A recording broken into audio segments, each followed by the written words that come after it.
उसमें लगाया जाता है एसेट्स पे डेप्रिसिएशन तब लगाया जाता है जब वो बेचा है या जब उसकी लाइफ पूरी हो जाती है। एक ही बार डेप्रिसिएशन लगता है। कितनी बार लगता है? बार बार नहीं लगता। तो एक बार जो लगेगा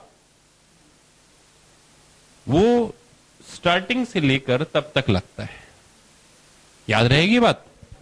तो डेप्रिसिएशन जो लगेगा स्टार्टिंग से लेकर तब तक लगेगा। तो इधर देखें आप जरा, स्टार्टिंग का पहले साल का डेप्रिसिएशन कितना लगना चाहिए था इसका?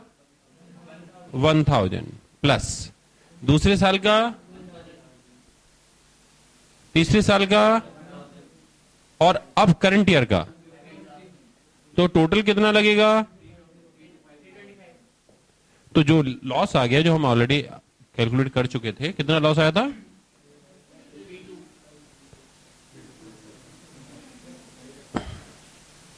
सही है। इस तरीके से ये सिस्टम काम करता है। और फिर आपने एक और मशीन खरीदी, ये फर्स्ट थी, ये सेकंड थी, ये थर्ड, 30,000 की परचेज करी थी। तो बाई बैलेंस सीडी कितने का बचा? 60,000 में से 10,000 गए तो बच गए। अब अगर ये मेथड अपनाया जा रहा है और आपसे पूछा जाए एसेट्स अकाउंट का क्या क्लोजिंग बैलेंस है, तो आपको दिमाग चलाने की जरूरत नहीं है, क्योंकि आप डेप्रिसिएशन तो लगाते ही नहीं। तो आपके पास जो मशीन बची है वो सेकंड बची है, और तो जो इसका बैलेंस है वही उसका बैलेंस है। इनका जो डेप्रिसिएशन है वो प्रोविजन फॉर डेप्रिसिएशन मेथड में चल रहा है, वहां पर देखने की जरूरत है। अगर मैं आपसे अभी पूछूं सीपीटी एग्जाम के हिसाब से कि बताइए प्रोविजन फॉर डेप्रिसिएशन में क्या बैलेंस चल रहा है, तो आप क्या बताएंगे? बहुत आसान है। ये देखिए बैलेंस शीट है 4th ईयर की। कौन सी ईयर की है? तो अगर यहां पर फर्नीचर अकाउंट, ध्यान दीजिए जरा स्टूडेंट्स, 50,000 का चल रहा है, तो प्रोविजन फॉर डेप्रिसिएशन कितने का चलेगा? तुम्हें मालूम है इस 50,000 में कौन कौन सी मशीन है? मशीन नंबर सेकंड और मशीन नंबर, तो मशीन नंबर सेकंड का डेप्रिसिएशन कितना है? 6 महीने का, 1 साल का और 1 साल का, बोले तो 2.5 साल का। बात समझिए, दोबारा से बता रहा हूं, 6 मंथ का, 12 मंथ का और 12 मंथ का। तो कितना होता है?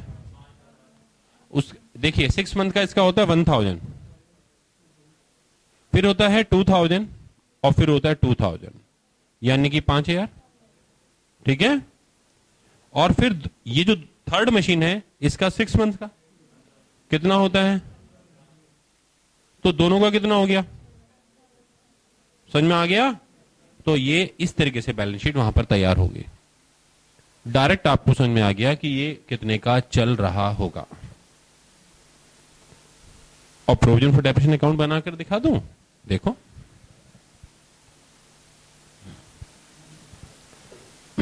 Provision for depreciation. बोर्ड छोटा है भाई अभी, ठीक है ना, बड़ा बनवा लेंगे।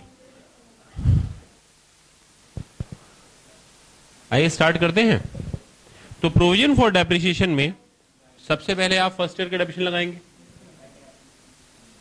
तो बाई जो डेप्रिसिएशन आपने फर्नीचर के क्रेडिट में लिखना था वो आप प्रोविजन फॉर डेप्रिसिएशन के क्रेडिट में लिख रहे हैं। समझ में आ रहा है? कितना लिखेंगे फर्स्ट ईयर का? 1000। ठीक है। और सेकंड मशीन तो आपने परचेज नहीं करी है, तो यही आपका बैलेंस सीडी हो गया। ये आ गया टू बैलेंस सीडी। फिर इसके बाद बाई बैलेंस बीडी कितना आ गया? 1000। अब बाई डेप्रिसिएशन पहली मशीन और दूसरी मशीन दोनों पर लगेगा। तो पहली मशीन पर पूरे 12 महीने का और दूसरी मशीन पर 6 महीने का। तो इस पर 1000 और उस पर कितना लगेगा दूसरी मशीन पर? दोनों कितना हो गया? 2000। टोटल कर देंगे। बैलेंस सीडी 3000 आ जाएगा। बैलेंस बीडी कितना हो गया? और अब डेप्रिसिएशन लगाएंगे। डेप्रिसिएशन इस साल कुछ नहीं खरीदा, तो पहली पर भी और दूसरी पर भी, दोनों पर कितना हो गया? और फर्स्ट पर 2000 और सेकंड पर 2000 और इस पर 1000, 3000। तो कितना आ गया बैलेंस सीडी? 6000। बोलो। आगे यहां पर कंटिन्यू कर लेता हूं। तो बैलेंस बीडी कितना आ गया 6000। एग्री हो? अब कौन सा ईयर है? 4th ईयर है। 4th ईयर में आप डेप्रिसिएशन पहले आप 3 महीने का लगाएंगे, क्योंकि जो बेच रहे हैं पहले उसका लगना चाहिए और 250 आ जाएगा। ठीक है, ये ध्यान में रहे। बहुत से स्टूडेंट्स क्या करते हैं इस मेथड में, ये डेप्रिसिएशन लगाना भूल जाते हैं। अरे भाई, जब आप एसेट्स बेच रहे हैं 3 महीने बाद बेच रहे हैं, उससे पहले के बारे में सोचो। तब भी तो डेप्रिसिएशन लगाया करते थे। तो जब तब लगाते थे तो अब क्यों नहीं लगा रहे 3 महीने का, 4 महीने का, 5 महीने का, जितने महीने के बाद आप बेच रहे हैं। ठीक है, तो शिवम नाम है एक स्टूडेंट्स का, वो कुछ पूछना चाहता है। हाँ भाई बोलिए आप।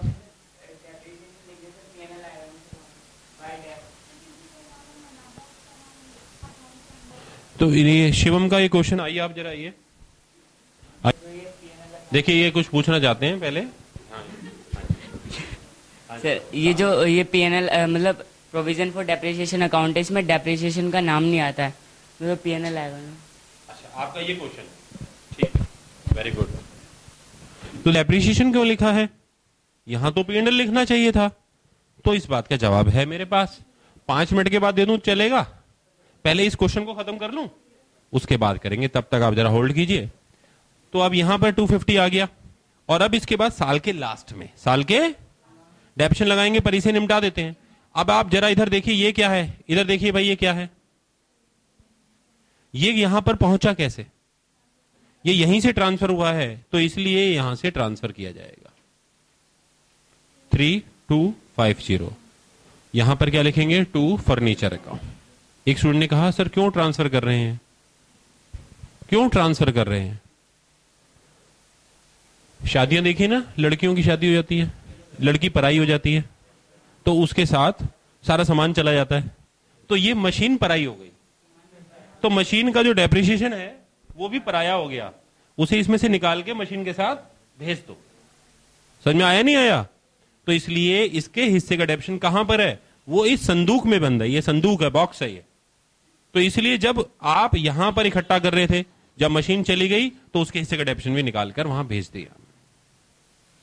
समझ में आ गया? आज तक आपने डेप्रिसिएशन नहीं लगाया था, अचानक डेप्रिसिएशन कहां से आ गया? नीचे वाले अकाउंट से लाकर आए। समझ में आया नहीं आया? तो इसलिए ये क्लियर हो गया यहां पर। और अब साल के लास्ट में, साल के लास्ट में, साल के लास्ट में ध्यान दीजिए, सामने डेप्रिसिएशन लग जाएगा सेकंड मशीन पर, और सेकंड मशीन पर कितना डेप्रिसिएशन लगेगा? पूरे 2000, और थर्ड पर तो कितना हो गया? 3500। देखिए अभी जादू होने जा रहा है। हां जी, कितना डिफरेंस आया? कितना आया? और ये जादू देखो यहां हो गया। ये क्या था? ये हमने डायरेक्ट यहां पहुंच गए थे ना, ये जादू हो गया कि अगर आप डायरेक्ट सीपीटी अप्रोच में यहां पर पहुंच सकते थे। आपको सीधा मालूम होना चाहिए कि यहां पर जितने हैं उन्हीं के हिस्से के डेप्रिसिएशन होंगे। समझ में आ गया? जो यहां है उसी के हिस्से का सामान यहां पर होगा।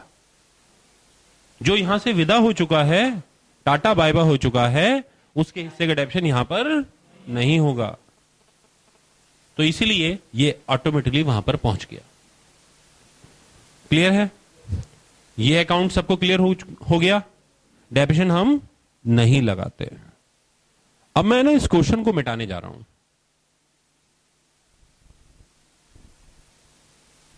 और अब आपके उस सवाल का जवाब देने जा रहा हूं जो शिवम ने आकर यहां पर पूछा था। शिवम कौशिक, अच्छा शिवम शुक्ला, ठीक है, कोई बात नहीं। अब आइए जरा सामने आइए। देखिए स्टूडेंट्स, आप लोग डेप्रिसिएशन की एंट्री क्या करते हैं? देखिए जरा, जब आप कोई प्रोविजन नहीं बनाते, when there is no provision for depreciation, तब आप एंट्री करते हैं depreciation account, debit to assets, और सेकेंड एंट्री क्या करते हैं? P&L account debit. तो ये इस एंट्री को क्या कहते हैं? डेप्रिसिएशन चार्ज टू P&L, ठीक है, और ये depreciation on assets. At the end of depreciation, यही होता है। और अगर प्रोविजन मेथड हो स्टूडेंट्स, तब आप क्या करते हैं, तब भी यही एंट्री होती है, depreciation account debit to provision for depreciation. समझ में आया? Depreciation account debit to. अब आप कहेंगे सर आपने एसेट्स क्यों नहीं लिखी? क्योंकि हमें मालूम है कि इस मेथड में डेप्रिसिएशन को एसेट्स अकाउंट में डायरेक्टली नहीं ले जाना है, इसलिए ये एंट्री हुई। और फिर ये वाली एंट्री तो होनी ही थी, जितने से डेप्रिसिएशन डेबिट उतने से डेप्रिसिएशन क्रेडिट। तो पीएनएल अकाउंट में डेप्रिसिएशन ही जाएगा, तो दोनों मेथड में एक जैसा डेप्रिसिएशन जा रहा है, ठीक है ना। तो इसलिए मैंने यहां पर क्या लिखा, डेप्रिसिएशन लिखा, मैंने इसकी पोस्टिंग करी है। आप लोग मुझसे क्या चाह रहे हो, आप लोग ये कह रहे हो कि सर यहां पर आप क्या लिखिए, पीएनएल लिखिए। तो आप सोचिए आपने क्या लिखवा दिया मुझसे, आपने लिखवा दिया profit and loss account debit to provision for depreciation, ठीक है। ये सही एंट्री नहीं है, ये गलत एंट्री है, क्योंकि आप इन्हें सेपरेट चार्ज करके पहुंचाइए, ठीक है। ये अकाउंटिंग इंफॉर्मेशन को पूरा नहीं बता रही है, ये शॉर्टकट मेथड है, टोटल क्वेश्चंस को नहीं बता पा रही है ये, तो इसलिए आपको इसी मेथड से चलना चाहिए। ये बात सही है। लेकिन जब हम अकाउंटेंसी के वर्किंग नोट बनाते हैं, जब आप 12th में बनाते थे, कैश फ्लो स्टेटमेंट के क्वेश्चंस होते होंगे आप लोगों के पास, ठीक है, तो तब आप क्या करते थे, तब आप यहां पर डेप्रिसिएशन की जगह पीएनएल लिख देते थे, क्योंकि आप डायरेक्ट अप्रोच चला रहे हैं, क्योंकि वो एक वर्किंग नोट तैयार हो रहा है। लेकिन जब प्रैक्टिकल अकाउंटेंसी करते हैं तब यही मेथड को फॉलो करना चाहिए, ठीक है। बाकी अगर डबल एंट्री बुक सिस्टम के हिसाब से सोचा जाए तो दोनों मेथड में कोई दिक्कत नहीं है, कोई भी सिस्टम मना नहीं करता आप ये करें या ये करें। ये ज्यादा इंफॉर्मेशन दे रहा है, ये डायरेक्ट इंफॉर्मेशन दे रहा है, सीधे पीएनएल से सीधे ही कहां पहुंच गए हम, प्रोविजन फॉर डेप्रिसिएशन। उनके बीच का मीडिएटर डेप्रिसिएशन अकाउंट नहीं है, ठीक है। इस इंफॉर्मेशन से हमें करंट ईयर का डेप्रिसिएशन पता लग जाता है, जितना डेप्रिसिएशन का लेजर बताएगा वो करंट ईयर का डेप्रिसिएशन है। इस इंफॉर्मेशन से प्रोविजन फॉर डेप्रिसिएशन पता लगता है, एक्यूमुलेटेड डेप्रिसिएशन पता लगता है। करंट ईयर का डेप्रिसिएशन मालूम नहीं चल रहा है, उसके लिए फिर प्रोविजन फॉर डेप्रिसिएशन के लेजर में जाना पड़ेगा और तब पता लगेगा क्या है करंट ईयर का डेप्रिसिएशन, ठीक है। तो यहां पर थोड़ा सा फैसिलिटीज कम मिल पाती है हमें, ये बात क्लियर हो गई। तो मैंने अभी अभी आपको प्रोविजन मेथड और विदाउट प्रोविजन मेथड दोनों कर दिखा दिया, ठीक है। ये जो दोनों क्वेश्चन हमने करे, ये एसएलएम से करे हैं। किससे करे हैं? अगर हम इसे डब्ल्यूडीवी से करते तो कैसे करते? डब्ल्यूडीवी से करते तो भी दोनों मेथड से हो सकते थे। फिर कैसे होता, देखिए जरा इधर आइए। प्रोविजन फॉर डेप्रिसिएशन में पाई डेप्रिसिएशन 1000 ही रहता, लेकिन यहां पर जब फर्स्ट मशीन का डेप्रिसिएशन लगता तो वो 1000 ना लगता, जो लेस होकर आता वो लगता, जो हम अगले क्वेश्चन में अभी करेंगे, ठीक है। तो यहां तक क्लियर हो गया सबको? ठीक है, आइए जरा कुछ क्वेश्चंस को देखते हैं हम लोग आपके बुक्स में। मेरे पास आपकी ये CS fundamentals of accounting CS CPT वाली बुक्स है जून 2013 के लिए। इसमें इलस्ट्रेशन नंबर 1 पर आइए। Jain brothers acquired A machine on 1 July 2010 at a cost of 14,000 and spent ₹1,000 on its installation। तो देखिए जो इंस्टॉलेशन कॉस्ट होती है मशीन कॉस्ट का हिस्सा होती है, तो इसलिए वो ऐड हो जाएगी। इसलिए आंसर पर आ जाइए। आंसर पे देखिए 14 में 1000 इसलिए ऐड बैक किया गया है। Form right of depreciation 10% on original cost every year. तो ओरिजिनल कॉस्ट 14,000 नहीं मानेंगे इस क्वेश्चन में आप। ओरिजिनल कॉस्ट कितना मानेंगे? 15,000, क्योंकि जो इंस्टॉलेशन होता है वो आपका क्या है? कॉस्ट का हिस्सा है, कॉस्ट का पार्ट है। तो 15,000 का 10% आपने ले लिया 6 मंथ का, और वो 750 आ गया, ठीक है जी। और फिर उसके बाद बैलेंस सीडी का बीडी हो गया और बाय डेप्रिसिएशन नेक्स्ट ईयर का फुल ईयर का चार्ज किया गया। क्यों? क्योंकि आपने फर्स्ट ईयर में जो एसेट परचेज करी थी वो जुलाई में परचेज करी थी। कब करी थी? ठीक है जी।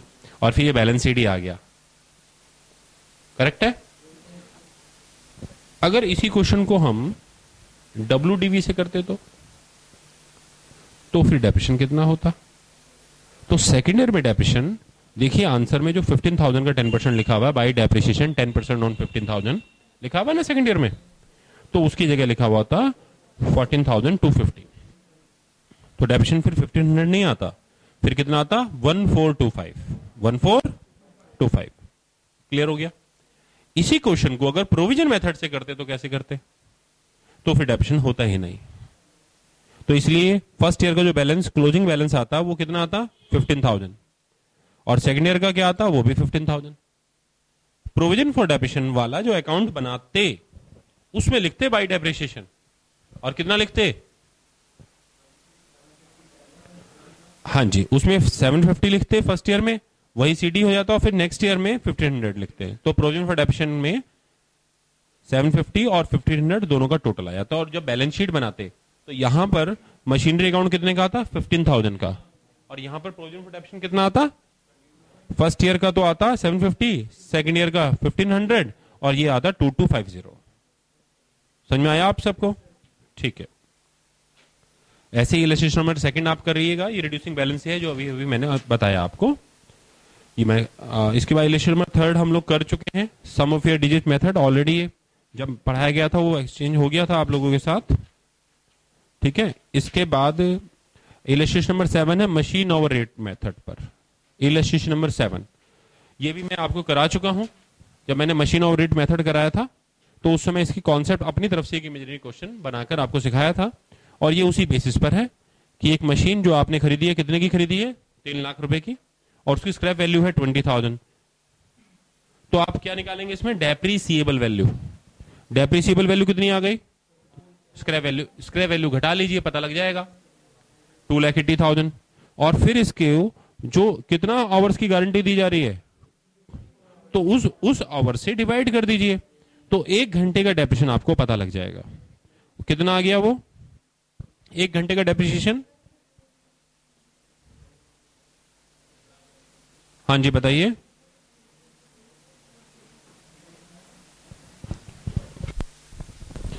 तो 2,80,000 को जब आप 24,000 से डिवाइड करते हैं तो 1 घंटे का डेप्रिसिएशन आ जाता है। क्वेश्चन कहता है कि ईयर 1, ईयर 2, ईयर 3 तीनों में 3,000 hours per year machine use हो रही है।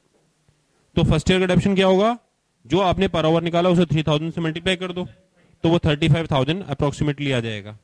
फिर यही सेकेंड ईयर में, यही थर्ड ईयर में, क्योंकि तीनों साल में एक जैसा आवर्स यूज किया गया है।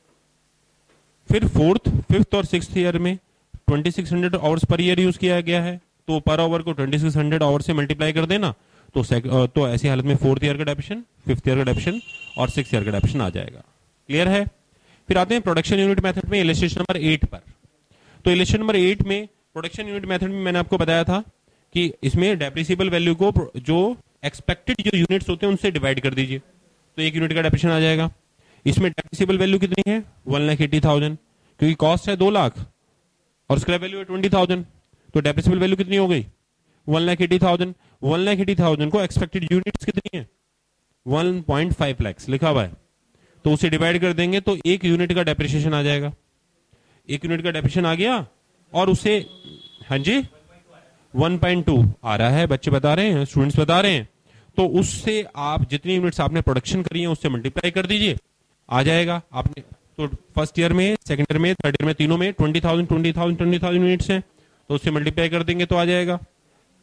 ठीक है, ये सब कर लिया था? ठीक, वेरी गुड।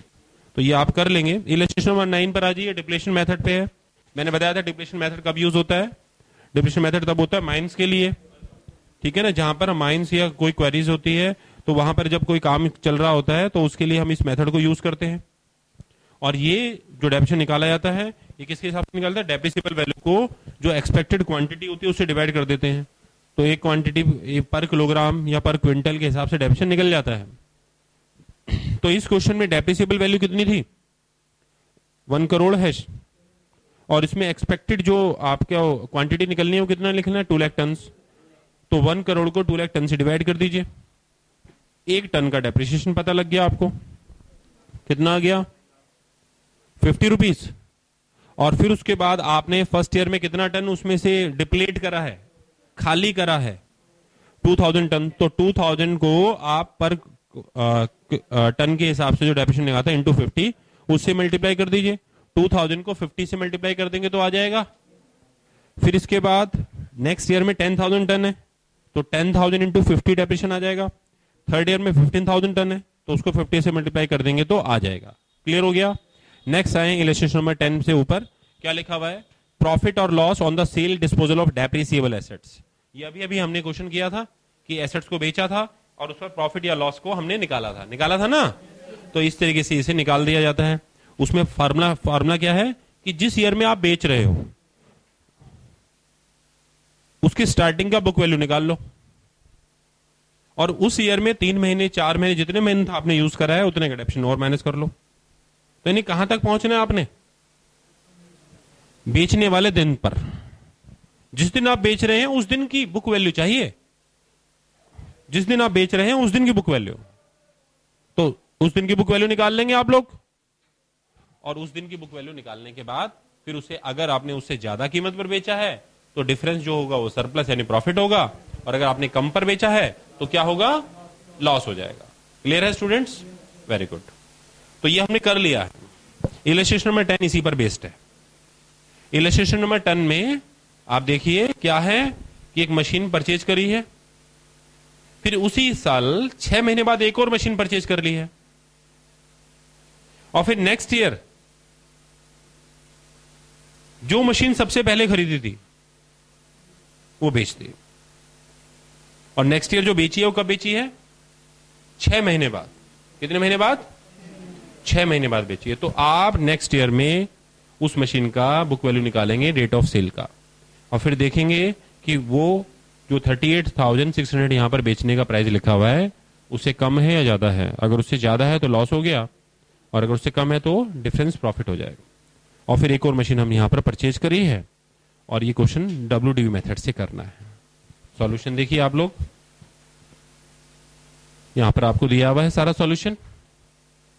ये हमने अभी अभी सामने बोर्ड पर भी किया था और मैंने आपको वर्किंग नोट जो बनाया था अभी बोर्ड पर ऐसे ही बनाया था, नीचे जो बने हुए हैं कि सीपीटी अप्रोच में चूंकि लेजर अकाउंट्स नहीं प्रिपेयर करने तो आप कॉलम वाइज बना सकते हैं मशीन फर्स्ट सेकंड थर्ड का, उसकी कॉस्ट लिख सकते हैं और डेप्रिसिएशन जो जो होंगे उनके हिसाब से आप लिख सकते हैं। अगर सीपीटी एग्जाम में इस क्वेश्चन में पूछ लिया गया कि बताओ बैलेंस शीट में बैलेंस शीट क्या होगा, तो मशीन फर्स्ट के जो डाटाज हैं वो इररिलेवेंट है, उसकी कोई जरूरत ही नहीं है क्योंकि वो बैलेंस शीट तक पहुंचेंगे ही नहीं। मशीन नंबर सेकंड पहुंचेगी बैलेंस शीट में और मशीन नंबर, तो आपको ये मालूम होना चाहिए। बहुत से स्टूडेंट्स क्या करेंगे सीपीटी वाले कि वो मशीन नंबर फर्स्ट को भी सॉल्व कर रहे होंगे एग्जाम में बैठकर। तो आप खुद सोचिए जब वो बैलेंस शीट पूछ रहा है तो मशीन नंबर फर्स्ट की तो कैलकुलेशन ना करें ना, टाइम वेस्ट ना करें, जरूरत नहीं है वहां पर, तो मशीन नंबर सेकंड और थर्ड को ही कर देंगे। क्लियर हो गया स्टूडेंट्स? अच्छा जी, अब इसके बाद इलस्ट्रेशन नंबर जो 11 है मैं उसे आपको रिकमेंड नहीं करूंगा अभी सीपीटी एग्जाम्स के लिए, नॉलेज पॉइंट ऑफ व्यू से आप पढ़ सकते हैं, ठीक है ना। और फिर इसके बाद इलस्ट्रेशन नंबर 12 है प्रोविजन मेथड से है, वो प्रोविजन मेथड हमने करा दिया है, ठीक है।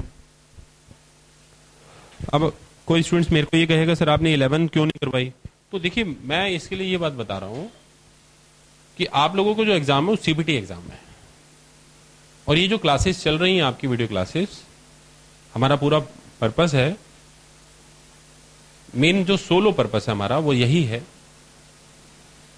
कि आपको प्रिपेयर करना सीपीटी एग्जाम्स के लिए और सिर्फ पास नहीं करना, अच्छे नंबरों से पास करवाना। तो वहां पर जाकर आपको क्वेश्चंस जो वहां पर आने हैं, जो एग्जामिनेशन हॉल के लिए परफेक्ट क्वेश्चन बनते हैं, सिर्फ उनके लिए प्रिपेयर करना ही हमारा मेन ऑब्जेक्ट है।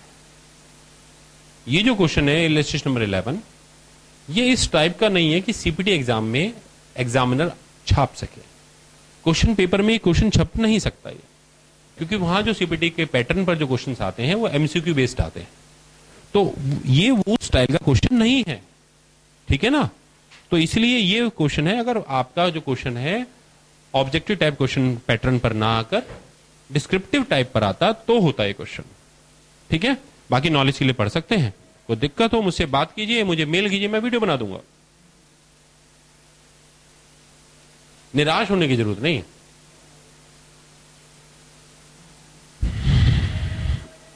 इसके बाद मैं आपसे ये चाहूंगा कि लेक्चर नंबर 13 आप जरूर करें, ठीक है। तो ये मैं आपको होमवर्क में दे रहा हूं, सॉल्व है ऑलरेडी, कोई दिक्कत हो नेक्स्ट क्लास में हम लोग बात करेंगे, इस पर डिस्कस करेंगे। इसके बाद जो कॉन्सेप्ट आता है वो आता है change in the method of depreciation. Change in, ये क्या है change in method of depreciation, आइए इस पर डिस्कस करते हैं। देखिए students, first year, second year और थर्ड ईयर, कंपनी जो है फर्स्ट ईयर में एसएलएम मेथड यूज कर रही है, सेकेंड ईयर में भी एसएलएम मेथड यूज कर रही है, थर्ड ईयर में भी एसएलएम मेथड यूज कर रही है। फोर्थ ईयर में वो चेंज चाहती है और वो कहती है कि डब्ल्यूडीवी मेथड में अपनाना चाहते हैं, तो इसे कहते हैं चेंज इन मेथड, ठीक है। आप लोग 11th क्लास में जब आपने किया होगा ये चेंज इन मेथड, तो आपको कुछ ज्यादा कराया नहीं होगा, क्योंकि वहां पर अलाउ नहीं है सीबीएसई के नॉर्म्स के हिसाब से। लेकिन अब अकाउंटिंग स्टैंडर्ड कुछ इससे कहती है, अकाउंटिंग स्टैंडर्ड कहती है कि आप मेथड चेंज नहीं करें, पर अगर आप मेथड चेंज कर रहे हैं और एज पर अकाउंटिंग स्टैंडर्ड 1 में जो कंडीशन दी हुई है मेथड चेंज की, जब मैं अकाउंटिंग स्टैंडर्ड 1 आपको पढ़ाऊंगा, अभी उसमें जाना नहीं चाहता, तो अगर मैं ये कह रहा हूं कि अगर अकाउंटिंग स्टैंडर्ड 1 ने लाइसेंस दे दिया कि हाँ जी आप मेथड चेंज कर सकते हो, जो वहां पर नॉर्म्स है, 3 कंडीशन है, तो फिर आप मेथड चेंज कर सकते हैं। लेकिन फिर अकाउंटिंग स्टैंडर्ड 6 कहती है कि मेथड आप चेंज करेंगे तो रिट्रोस्पेक्टिव इफेक्ट से करें। क्या करें? रिट्रोस्पेक्टिव इफेक्ट्स का मतलब है कि फिर आप ऐसा करें कि शुरू से जो मेथड होता तो जो होता, यानी कि शुरू से डब्ल्यूडीवी से जो आंसर आता अब भी वही आंसर आना चाहिए। सही है? तो इस इफेक्ट को कहते हैं change in method with retrospective effects. Next class का यही टॉपिक है हमारा, पेपर में आएगा, सीपीटी एग्जाम में आएगा, छोटा सा क्वेश्चन बनकर आएगा और पक्का आएगा। तो नेक्स्ट क्लास में बात करें या इसी क्लास में बात करें? इसी क्लास में बात कर लेते हैं, है ना? चलो आ जाओ। बहुत छोटा सा क्वेश्चन है स्टूडेंट्स, देखो जरा, बताओ ये क्या है, बताइए। अरे आपको तो फर्नीचर नजर आ गया, अब इसे परचेज कर लेता हूं मैं। देखो, बोलो कितने का परचेज करा, बोलो डेप्रिसिएशन कितना लगाया, बोलो बैलेंस शीट कितना आ गया। ये 9000 मैंने क्या बना दिया, फिर डेप्रिसिएशन कितना लगा दिया, फिर बैलेंस शीट कितना आ गया, फिर बैलेंस शीट कितना आ गया, फिर डेप्रिसिएशन लगा दिया, फिर बैलेंस शीट कितना आ गया, और फिर बैलेंस शीट कितना आ गया। अब यहां आकर मैं सोच रहा हूं कि चलो आओ मेथड चेंज कर ले। तो अब देखें जरा आप लोग कि अगर डब्ल्यूडीवी होता तो कैसा होता। ठीक है, ये मैं रफ स्टाइल में लेकर चलूंगा। 10,000 तो डेप्रिसिएशन कितना आएगा बोलो, तो बैलेंस बीटी कितना बन जाएगा नेक्स्ट ईयर का, फिर डेप्रिसिएशन कितना लगेगा, तो बैलेंस बीटी कितना आएगा, फिर डेप्रिसिएशन कितना लगेगा, तो बैलेंस बीटी कितना आएगा।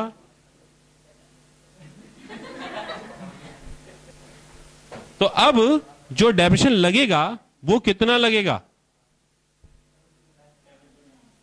आ जाइए इधर। अब आप ये देखिए, डब्ल्यूडीवी होता तो क्या बैलेंस होता, और अभी कितना है, तो इसमें उतना प्लस करना है या माइनस करना है कि ये हो जाए। ये क्या है, तो न्यू के हिसाब से वैल्यू ज्यादा होनी चाहिए, न्यू के हिसाब से। तो इसलिए इसमें मैं प्लस करने के लिए डेबिट करूं या माइनस करूं क्रेडिट। इस बैलेंस को मैंने इंक्रीज करना है या डिक्रीज करना है, तो इसलिए इंक्रीज कर देंगे हम। हो गया? और किसके नाम से? प्रॉफिट एंड लॉस अकाउंट के नाम से। इसी क्या कहेंगे हम? Adjustment of depreciation. क्या कहेंगे इसे? और फिर इसके बाद करंट ईयर का डेप्रिसिएशन लगा देंगे हम। करंट ईयर का वही लगेगा जो लगना चाहिए था। टोटल करें और फिर इसके बाद बैलेंस शीट ही निकाल देंगे। बताओ कितना है? जल्दी बताओ।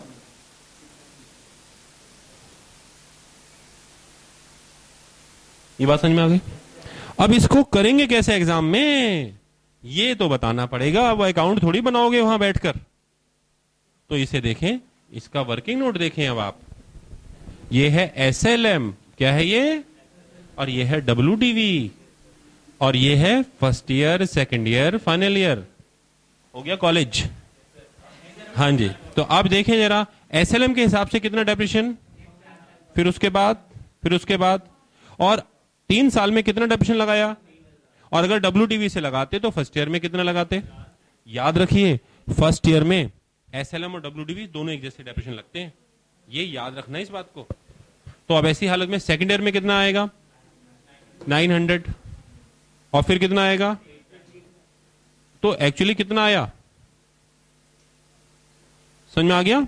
तो इसका मतलब यह है कि पिछले 3 साल में आपने डेप्रिसिएशन ज्यादा चार्ज किया था, अगर आप नया मेथड यूज कर रहे हैं तो यानी डेप्रिसिएशन वाज ओवरचार्ज्ड। कितना?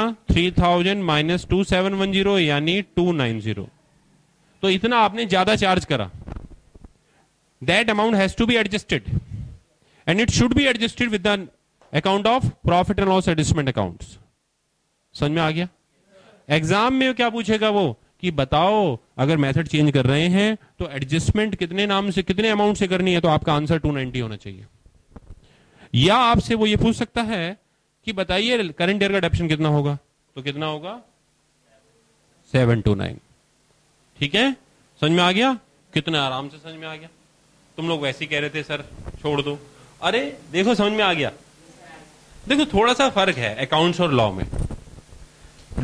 अकाउंट्स जो है टेक्निकल होता है, और ये हमारे जीवन के आसपास से कभी पास में होता है और कभी पास में। तो जब जीवन के आसपास का नहीं होता तो कभी कभी बोरिंग फील होता है, और जब जीवन के आसपास का होता है तो इंटरेस्ट क्रिएट होता है।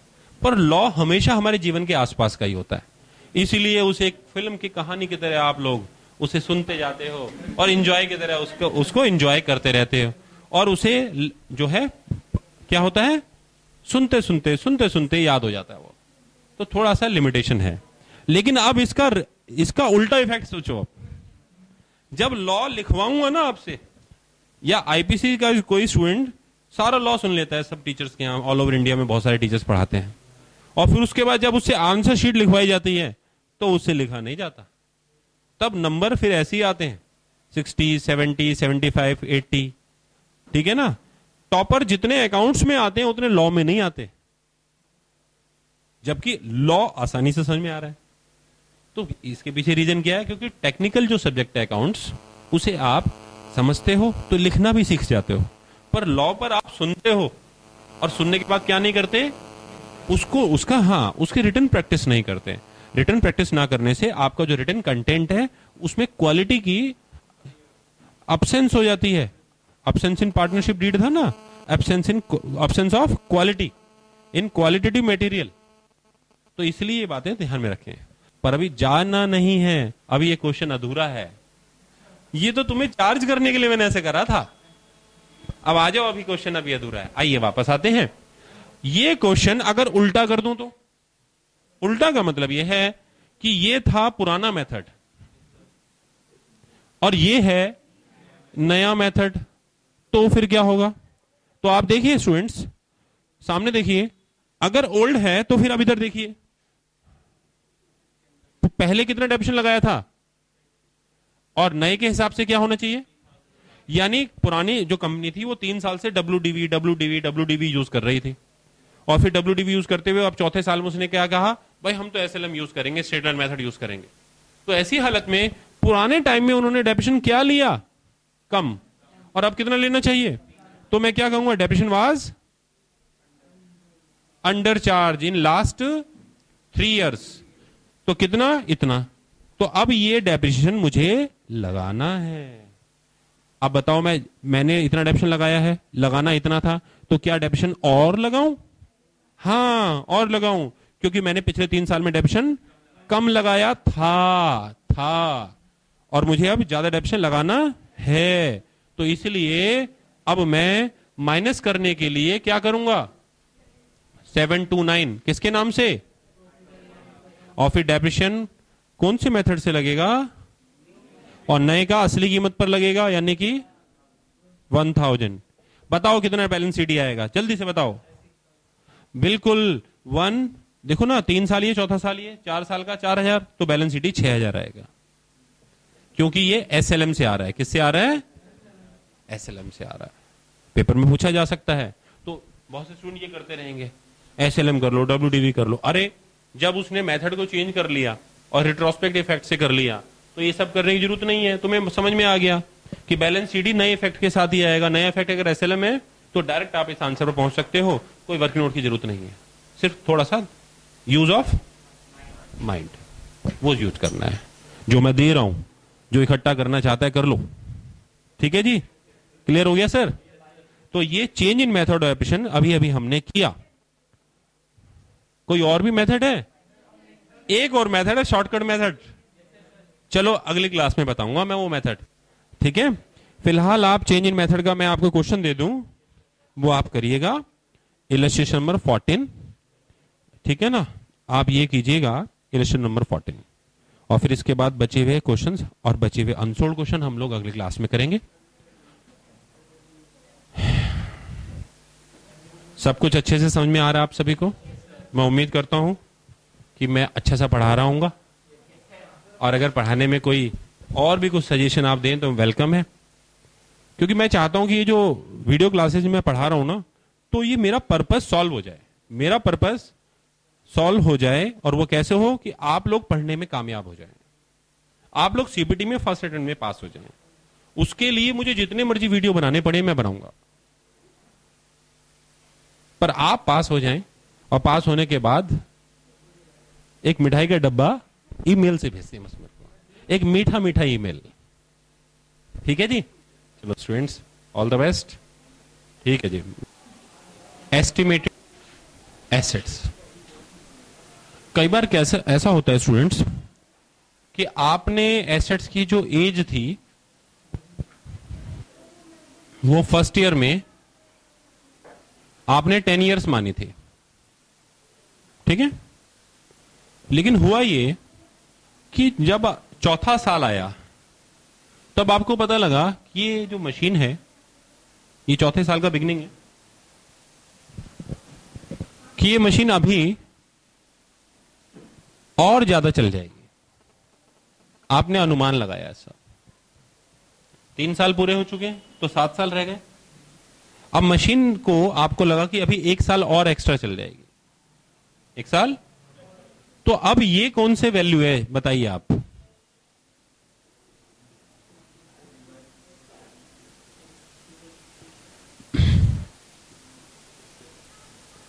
देखिए ये वो है जिसमें डेप्रिसिएशन आप ऑलरेडी चार्ज कर चुके हैं, और ये स्टूडेंट्स ये वो है जिसमें है depreciation yet to be allocated, जो अभी डेप्रिसिएशन लगना बाकी है। तो इसलिए इस वैल्यू को आप लोग क्या कहते हैं? ये वो वैल्यू है जो 3 साल के बाद है, 3 साल के। तो आप इस वैल्यू को 7 साल से भाग करते, अगर लाइफ कितनी थी 10 साल, क्योंकि 3 साल के तो आप लगा चुके हैं ना। पर जब आपको पता लगा कि भाई इसकी जो लाइफ है वो अलग हो गई है, आपने लाइफ को रिवाइज कर दिया और 1 साल ज्यादा हो गई है, 10 की जगह कितने हो गए हैं, ये एक्स्ट्रा हो गए हैं। तो जो WDV वैल्यू बची है, जिसे आप बैलेंस शीट बोल रहे हैं आप लोग, उसे आप 8 से डिवाइड करेंगे। तो ये इस कॉन्सेप्ट को कहते हैं written down value, revision of estimated useful life of assets. अगर आप स्ट्रेट लाइन मेथड से लगा रहे हैं डेप्रिसिएशन, तो ये बराबर 7-8 भागों में जाएगा रिवीजन के बाद, और रिवीजन से पहले बराबर 7 हिस्सों में जाता, और रिवीजन के बाद बराबर 8 हिस्सों में जाएगा। और अगर आप WDV मेथड से यूज कर रहे हैं, तो जो WDV मेथड का जो फार्मूला है, उस फार्मूले के हिसाब से आप रेट ऑफ डेप्रिसिएशन निकाल लेंगे। समझ में आ गया नहीं आ गया? WDV मेथड के हिसाब से जो आपका फार्मूला है, आप उसके हिसाब से क्या निकाल लेंगे? रेट ऑफ डेप्रिसिएशन निकाल लेंगे। इलस्ट्रेशन नंबर 16 है इस पर बेस, इस कॉन्सेप्ट पर। इलस्ट्रेशन नंबर 16,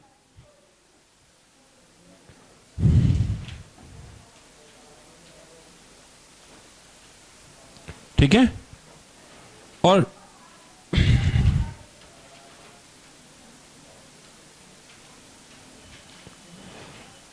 जो WDV मेथड का जो फार्मूला है वो आपके सामने मैं लिखने जा रहा हूं। तो 1 माइनस सर्ड ऑफ n, इस वैल्यू को जब आप चार्ज करते हैं तो रेट ऑफ डेप्रिसिएशन आ जाता है। n का मतलब नंबर ऑफ ईयर्स, 2 साल 3 साल। r का मतलब रेजिडुअल वैल्यू यानी स्क्रैप वैल्यू, ये क्या है? और c फॉर कॉस्ट और इनटू 100। ये फार्मूला आपकी इलस्ट्रेशन नंबर 16 में भी लिखा हुआ है और सॉल्यूशन करके दिखाया हुआ है। जिन स्टूडेंट्स का मैथमेटिकल बैकग्राउंड कमजोर होता है वो इस फार्मूले से नहीं कर पाएंगे, ठीक है। सीबीटी में कभी नहीं पूछा गया है कि आप इससे आप रेट ऑफ डेप्रिसिएशन निकाल दीजिए। जो नॉर्मल कैलकुलेटर्स होता है उससे आप इसको सॉल्व नहीं कर पाएंगे। साइंटिफिक कैलकुलेटर से आप सॉल्व कर सकते हैं इसे, लेकिन साइंटिफिक कैलकुलेटर एग्जाम में ले जाने की परमिशन, आप इस इक्वेशन को रेट ऑफ डेप्रिसिएशन लगाने के लिए आपको 2 टेबल चाहिए, लॉग टेबल और एंटी लॉग टेबल। आप उससे आप इसको कर पाएंगे। और एंटी लॉग और लॉग को कैसे यूज करना है वो इलस्ट्रेशन नंबर 16 में उन्होंने बताया हुआ इस फार्मूले को कैसे यूज करना है, ठीक है। तो ये डिफरेंट कॉन्सेप्ट है, अकाउंटेंसी से डिफरेंट है, मैथमेटिकल ऑपरेशन है, तो इसे बाद में बात की जा सकती है। तो मैं वापस आता हूं। आपको ये क्वेश्चन समझ में आया? पर मुझे नहीं आया। मैं कह रहा हूं सर मुझे और समझाओ, तो आइए समझते हैं। मशीन की जो वैल्यू है वो कितनी है? तो हर साल अगर ये 10 साल की एज है तो डेप्रिसिएशन कितना लग गया 3 साल में? बोलो 1000, 1000 और 1000। तो कितना रह गया येट टू बी एलोकेटेड? कितना है? 7000। तो बिफोर रिवीजन आप कितना डेप्रिसिएशन लगाते हैं हर साल? बताइए। 1000, 1000, 1000। अगर एसएलएम से चल रहा है, किससे चल रहा है? कितनी बार होता है ऐसे? तो यानी 4th ईयर में, 5th ईयर में, 6th ईयर में, 7th ईयर में, 8th ईयर में, 9th ईयर में और 10th ईयर में। इस तरह से देखिए 1 2 3 4 5 6 7 7000 इस तरह से बढ़ जाते। कितने साल में बढ़ जाते? 7 साल में बढ़ जाते। पर अब आपको क्या पता लगा कि लाइफ बढ़ गई है, तो अब आप 7000 को 7 से नहीं भाग करेंगे, कितने से भाग करेंगे? तो वो 8 बराबर हिस्सों में बढ़ जाएगा और 11वें साल तक चला जाएगा। समझ में आया नहीं आया? यानी वो जो वैल्यू है जो अभी आपने राइट ऑफ नहीं करी है, जो बची हुई है, उस वैल्यू को आप अगले 8 साल तक राइट ऑफ कर देंगे स्ट्रेट लाइन मेथड से। और अगर आप WDV मेथड से यूज करना चाहते हैं तो आप फार्मूला लगाएंगे जो अभी मैंने मिटाया है, और उस फार्मूले से आपको रेट ऑफ डेप्रिसिएशन आ जाएगा। और फिर आप वो रेट ऑफ डेप्रिसिएशन हर साल के ओपनिंग वैल्यू पर लगातार 11वें साल तक लगाते रहेंगे। समझ में आ गया नहीं आ गया? एक स्टूडेंट ने कैलकुलेट करके बताया मुझे, कितना बताया जी? 875 पर ईयर डेप्रिसिएशन लगता रहेगा एसएलएम मेथड से। समझ में आ गया? ये कॉन्सेप्ट अकाउंटिंग स्टैंडर्ड 6 कहती है कि अगर आपका यूजफुल लाइफ है उसमें रिवीजन आता है तो आप बची हुई वैल्यू को यूजफुल लाइफ में रिवाइज्ड वाली लाइफ में बांट दीजिए। कम भी हो सकता है स्टूडेंट्स। अभी हमने देखा कि एक साल लाइफ बढ़ गई, इसे कम भी हो सकता है। पता चला इस ईयर में जाने के बाद अब लाइफ जो है सिर्फ 4 साल रह गई है। 3 साल आप यूज कर सकेंगे, 4 और, यानी टोटल 7 साल की लाइफ हो गई है। तो रिवीजन से पहले आप इस WDV वैल्यू को कितने से डिवाइड कर रहे थे, और रिवीजन के बाद जो अभी मैंने नया एग्जांपल बनाया है आप उसे कितने से डिवाइड करेंगे? लाइफ 4 साल रह गई है तो फिर 4 से डिवाइड करेंगे और उसके बराबर 4 हिस्से बना देंगे। समझ में आ गया आप सबको?